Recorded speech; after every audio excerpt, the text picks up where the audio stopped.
repetidas a Isaac, repetidas a Jacó. Então o povo de Israel se julgava o único, o escolhido.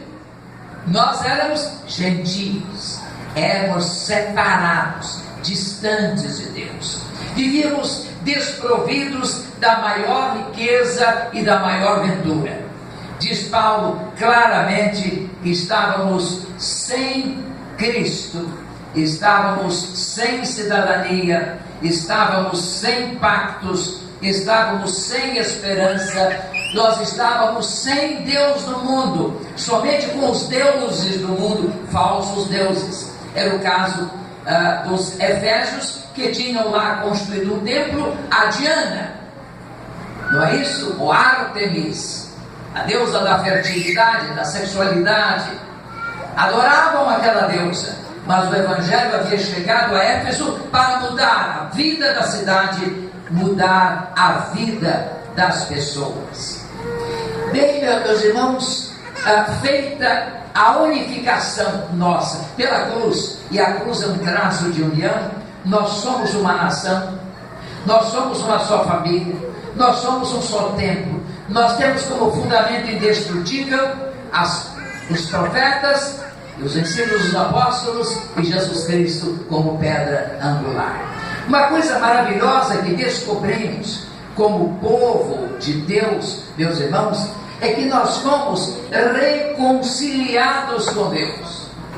O que é reconciliação? É a aproximação de duas partes desavindas, que brigaram, que estiveram distanciadas.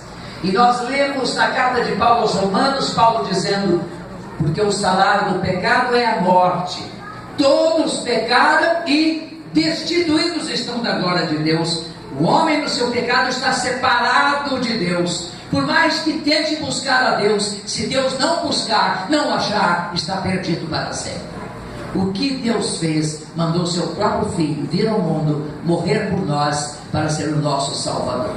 A igreja é constituída de pessoas que creem em Jesus como Senhor e Salvador, nascem de novo e pertencem ao Senhor para sempre. Nós não somos salvos por nossos méritos. Paulo escreve nessa mesma carta aos Efésios: pela graça sois salvos por meio da fé. Isso não vem de vós, é dom de Deus, não vem das obras, para que ninguém se glorie. Portanto, você só pode ser salvo se você crer em Jesus Cristo como seu Senhor e Salvador, crendo nele, aceitando a morte dele no Calvário em seu lugar. Você que estava distante, separado de Deus, das promessas de Deus, você é reconciliado com Deus, e agora você tem paz, você tem vida, você tem esperança, você tem alegria de viver. Você que não é crente já viu como nós crentes somos alegres? Mesmo no Brasil em crise, no mundo em crise, no mundo ameaçado por violência, no mundo inseguro, nós demonstramos a alegria de Cristo na nossa vida. Amém. É Jesus o segredo da nossa vida. Ora, Paulo diz algo muito interessante nesse texto, e uma das figuras que Paulo emprega, ou metáforas que ele emprega para representar a igreja, é de família. Vós não sois estranhos, estrangeiros, forasteiros, mas da família de Deus. Vocês já repararam que maravilhoso é pertencer à família de Deus? Jesus nos ensinou a orar como família. Jesus nos ensinou a orar como Pai Nosso, não é Pai meu, porque eu estou orando em uma comunidade de irmãos. Portanto, Pai Nosso que estás nos céus, santificado seja o teu nome. Você não pode orar assim se você não tem Jesus como Senhor e Salvador. Você não pode, sabe por quê? Porque a Bíblia diz assim: aos que o receberam, aos que receberam Jesus, foi-lhes dada a autoridade de serem feitos filhos de Deus, aos que creem em seu nome. Portanto, você se torna filho de Deus quando crê em Jesus. Se não crê, você é criatura de Deus, mas não é filho de Deus. A filiação é mediante a fé em Jesus Cristo como Salvador. E aí, como filho de Deus, você passa a ser parte da família de Deus. Essa concepção da igreja como família é maravilhosa. Vocês já repararam numa família que não há dois irmãos iguais? Mesmo gêmeos univitelinos não são iguais. Assim na igreja.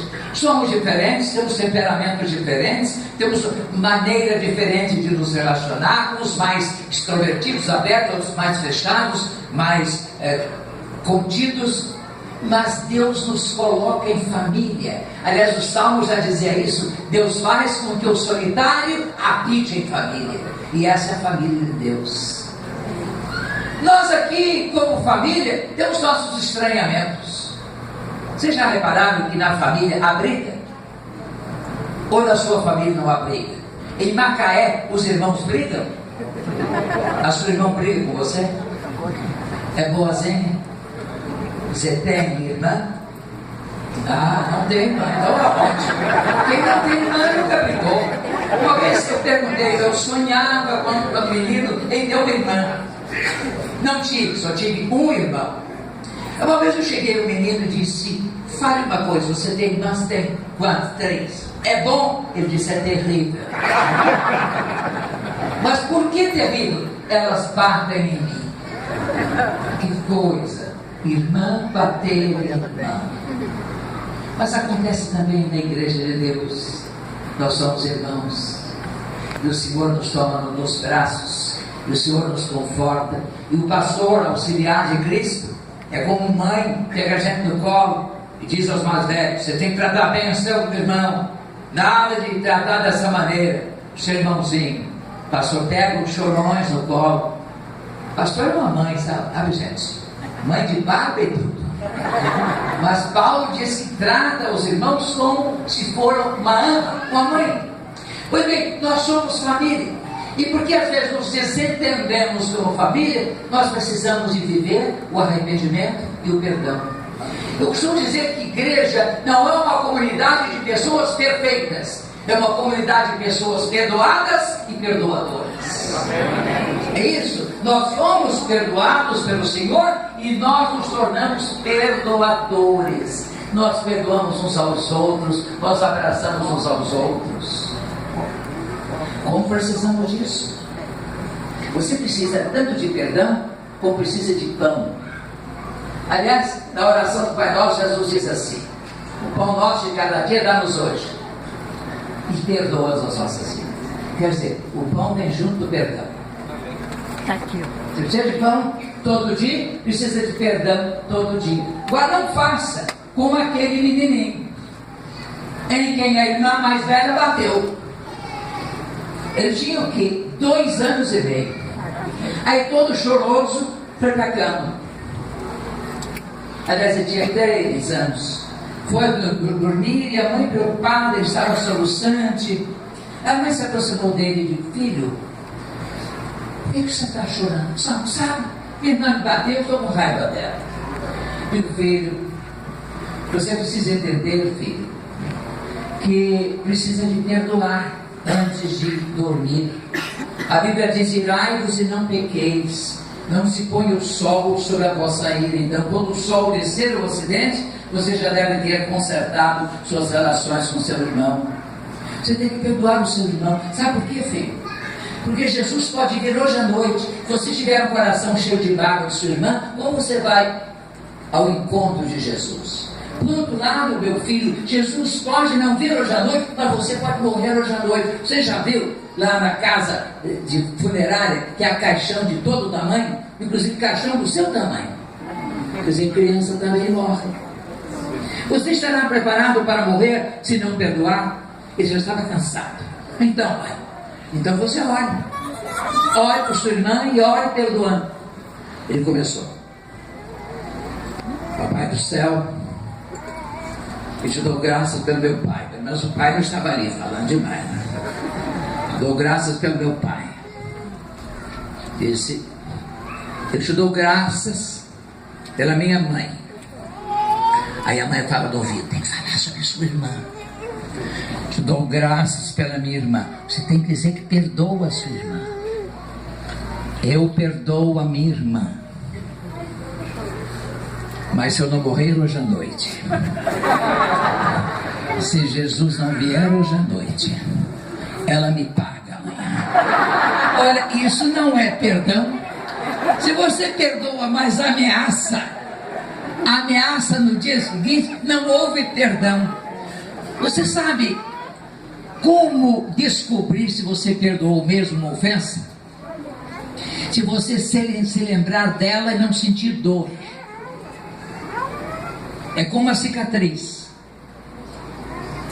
Você é ferido. Eu tenho uma cicatriz grande aqui na barriga de uma operação de emergência da minha vesícula biliar, que estava para supurar. Quase eu morri em Campos. Fui levado de avião para São Paulo. Um avião especial veio me buscar, me levou. Eu fui operado lá. Pois bem, a cicatriz está aqui, mas não dói. Se alguém ofendeu você, lhe pediu perdão, você perdoou, e ainda sente dor quando lembra, você não perdoou ainda. Mas se você, ao lembrar-se, não sente dor, só vê a cicatriz, você perdoou. Como igreja precisamos de exercitar o arrependimento e o perdão. Isso é a família de Deus. Meus irmãos, nós precisamos de compreender algumas lições importantes da igreja. Primeiro, a igreja não é uma comunidade de pessoas perfeitas, é uma comunidade de pessoas em cuja vida o Senhor está trabalhando, o Espírito Santo está trabalhando de modo a nos tornar parecidos com Jesus. O alvo da obra do Espírito Santo em nós e da aplicação da palavra em nós é nos tornar parecidos com Jesus. Se alguém disser no seu trabalho, na sua escola, na universidade, você tem um jeito de Jesus, parece com Jesus, olha como Jesus, ajuda como Jesus, estende a mão para ajudar como Jesus, aí você está sendo aprontado, está sendo feito pelo Senhor. Mas, meus irmãos, como precisamos exercitar o perdão como família? Às vezes nós somos impacientes uns com os outros. Há irmãos na igreja que são mais pesados do que outros, ou são mais leves. Não é isso? Há diáconos pesados.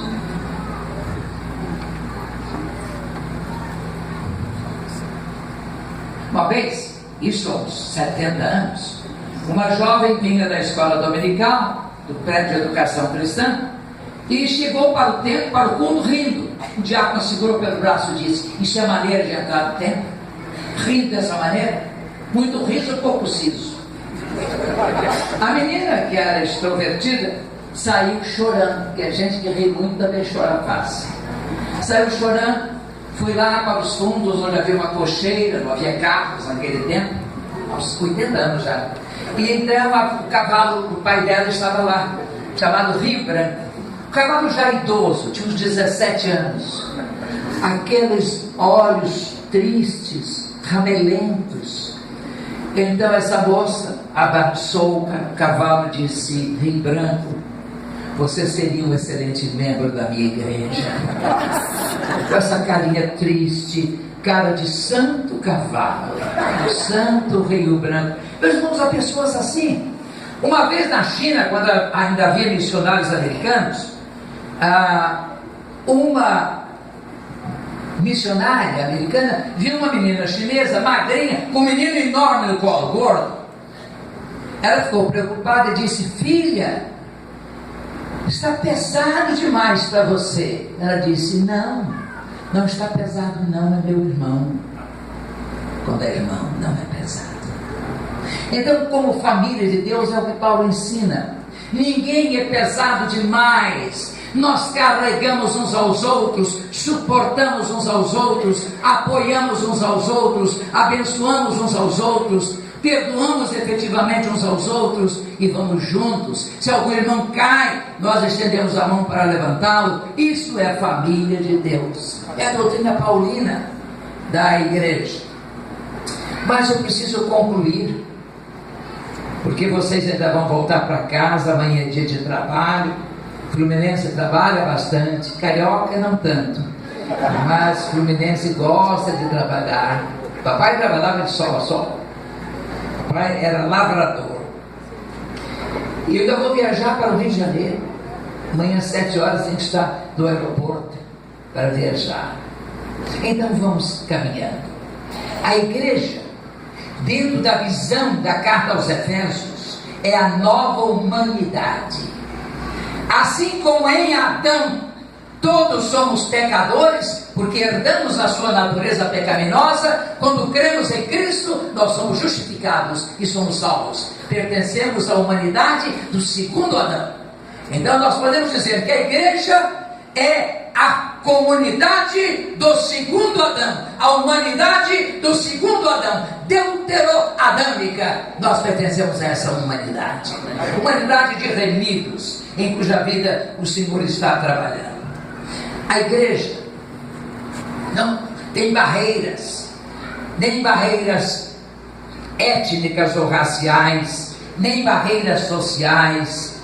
E nós estamos vivendo com essa nova humanidade para servir a Deus no estado do Rio de Janeiro, na cidade de Macaé.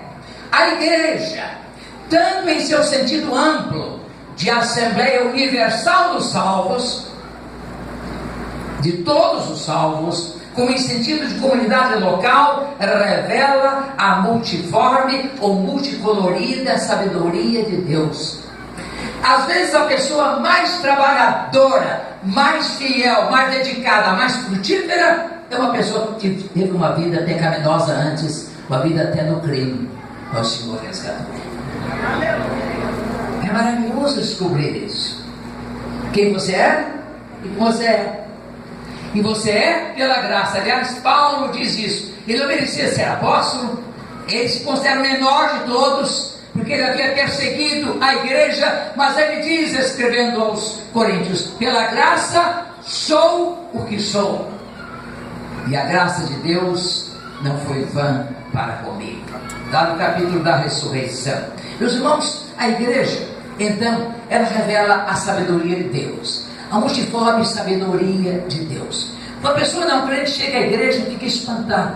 Gente, está lá aquele irmão, é enfermeira lá do hospital onde eu trabalho. Está lá o doutor fulano de tal, é médico. Ah, senhora fulano, minha professora. Fulano trabalha numa empresa lá perto da escola de estudo. Quer dizer, Deus espalha o seu povo. Não é isso? Para abençoar a cidade. Por isso que há um autor estrangeiro que diz que o culto é como um movimento de diástole e sístole do coração. Assim como o coração convoca todo o sangue, não é isso? O sangue venoso, para purificá-lo em contato com oxigênio enquanto respiramos, e o devolve ao corpo até a última extremidade. Assim a igreja chama, abençoa e devolve ao mundo. Chama, abençoa e devolve ao mundo, nesse movimento sistólico e diastólico da adoração do culto que prestamos ao Senhor. A igreja é essa comunidade que se renova a cada dia, e a multiforme sabedoria se revela nela. A igreja é mantida firme porque é alicerçada sobre Cristo, pedra angular, sobre o ensino profético, sobre o ensino apostólico. Os nossos fundamentos são sólidos. Passará o céu e a terra, mas a palavra do Senhor não passará, e as portas do inferno não prevalecerão contra a igreja. Essa é a grande verdade que encontramos em Jesus e no ensino apostólico. A igreja, portanto, é unidade na diversidade, a vivenciar relacionamentos de mutualidade cristã e de amor de Deus. A igreja precisa ser preparada a cada dia para crescer, para manter sua unidade, sua integridade e defender-se de toda sorte de heresia e vento de doutrinas que sopram no mundo. Paulo explica no capítulo 4 para que existem os ministérios. Primeiro, o ministério apostólico. Jesus escolheu 12 apóstolos. Não há apóstolos hoje. Falar em apóstolo hoje é um anacronismo teológico. Os apóstolos foram os 12. Hoje nós somos missionários. A palavra missionário e apóstolo tem o mesmo significado. O apostoléu é mandar. Apóstolo é aquele que é mandado. Missionário é aquele que é mandado. Daí tem a palavra missio. Mas é digamos, um dispositivo destruidor que é mandado para longe, um míssil. Pois bem, nós somos missionários aos mestres e aos pastores. Qual é o propósito do Senhor Jesus ao conceder pastores e mestres? Não é fazer a obra da igreja, é preparar a igreja para fazer a obra. O que fez o Tite com o Corinthians esse ano? O que fez o técnico do Palmeiras com o Palmeiras para que seja campeão da Copa do Brasil? Eles não jogaram nenhuma vez, entraram em campo, mas eles prepararam a equipe para entrar em campo e vencer. O pastor é aquele que nos treina, nos capacita, nos dá estratégia, nos ensina como enfrentar o inimigo e nos lança a campo para realizarmos a obra do Senhor. Então temos de entender isso. Às vezes o pastor faz um pedido que rigorosamente não é correto. Não, irmãos, ajudem-me a cumprir o meu ministério. Nada disso. Eu estou aqui para ajudar vocês a cumprir o seu ministério. Eu estou aqui para treinar vocês, capacitar vocês, apacentar vocês. Então, o pastor existe para capacitar. A palavra grega, aperfeiçoamento dos santos, a palavra aperfeiçoamento, é uma palavra que ocorre só uma vez no Novo Testamento, exatamente aí em Efésios 4. Catartismos. A palavra catartismo significa habilitação, capacitação, como faz o ortopedista com o osso quebrado. Ele o repõe no lugar, engessa o braço ou a perna, para que o sujeito, depois de 1 mês ou 40 dias, saia andando mancando. Não é isso? É isso? Se é assim em Macaé, não é em São Paulo, não. Em São Paulo, o trabalho do ortopedista é fazer com que a pessoa de perna quebrada agora ande perfeitamente, sem mancar. É habilitar a perfeito desempenho. Esse é o objetivo do ministério. Se alguém saiu com o braço torto do ortopedista, o ortopedista fez um trabalho errado, tem que quebrar de novo e consertar. Se saiu com a perna mais curta, algo está errado. A menos que o médico tenha subtraído um pedaço de osso para outro implante. Não, a capacitação é para pleno desempenho. Então o pastor quer trabalhar vocês, todos os ministérios, educacional, ministério de música, ministério de discipulado, de modo a vocês sejam aptos para abençoar a igreja, fazer edificar a igreja e levar o evangelho ao mundo. Mas, irmãos, outra coisa, nós estamos vendo no mundo de muitos ventos de doutrina, de doutrinas erradas, de heresias. Os ventos já sopravam no primeiro século. Mais tarde, segundo, terceiro, quarto, as heresias se tornaram maiores, mais numerosas. Hoje, os ventos de doutrina do primeiro século se tornaram tsunamis. Há um tsunami destruidor dessa doutrina pela televisão, pelo rádio e por outras mídias.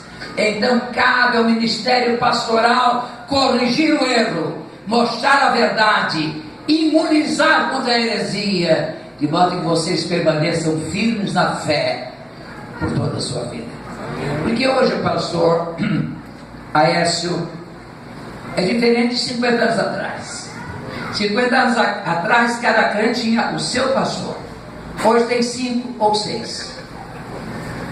Ele ouve domingo uma vez ou duas, se vem 2 vezes à igreja. Segunda-feira outro, terça-feira outro, quarta-feira outro, quinta-feira outro, sexta-feira outro, sábado outro. Há vozes dissonantes, vozes que muitas vezes não batem com a Bíblia, o ensino de falsidade, de heresia. Gente que vive para captar dinheiro, para construir mansões, para construir templos faraônicos, como lá em São Paulo, o Templo de Salomão. Quanto dinheiro o povo de Deus foi investido naquele templo, que é um anacronismo histórico, é uma heresia, não tem lugar. Templo de Salomão, o templo era um símbolo de Jesus, É isso, Jesus que é aquele em quem habita o Senhor. Não é templo nenhum. Pois bem, quem é que vai corrigir a igreja dessas heresias? É o ministério pastoral.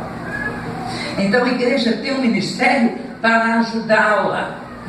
A igreja de ser preparada, orientada a cada dia para crescer em sua unidade, em sua integridade doutrinária, contra os ventos de heresias, que alguns são como meninos, levados em volta por todo vento de doutrina que sopram do mundo.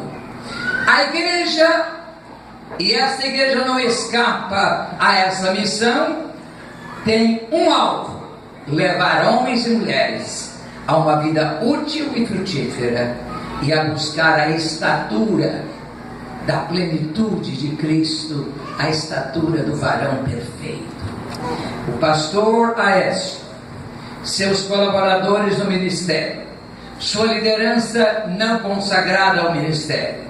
O objetivo do trabalho é preparar vocês para serem parecidos com Jesus, serem santos, serem íntegros e serem preparados para a volta de Jesus. Interessante que Paulo tem um alvo no ministério dele: preparar a igreja como se prepara uma noiva para a vinda do noivo, para as bodas do Cordeiro. Ele diz aos Coríntios que ele tem ciúme da igreja, preparando a igreja como uma noiva pura para o seu marido, para o seu Senhor que virá, e tem que encontrar a igreja santa. E meus irmãos, o que torna as vestes da noiva e a igreja cada dia mais brancas são as obras de justiça dos salvos. Amém. Toda vez que você fala, que você faz, que você toma decisões justas e santas, você vai branquejando as vestes da noiva do Cordeiro, que é a igreja do Senhor. A igreja tem que estar consciente de que ela, neste mundo de tanta mentira, de tantos erros que passam como se foram verdades, a igreja tem que estar consciente de que é coluna e esteio da verdade.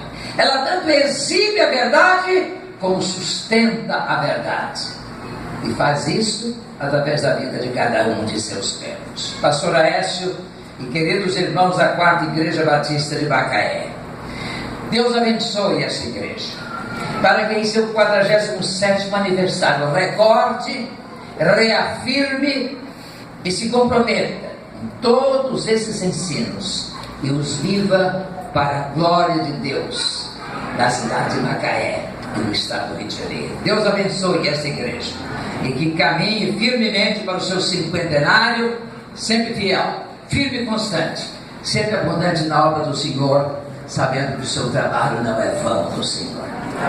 Recebam as saudações da Convenção Batista Brasileira. Eu tenho autorização dos presidentes em exercício, por ser presidente emérito, para saudar as igrejas em nome da convenção. Quero trazer-lhes as saudações da Igreja Batista Primeira de São Paulo. Eu saúdo como pastor emérito daquela igreja, e eu saúdo também como pastor da Igreja Batista da Liberdade, de que sou pastor interino. Deus nos abençoe. Amém.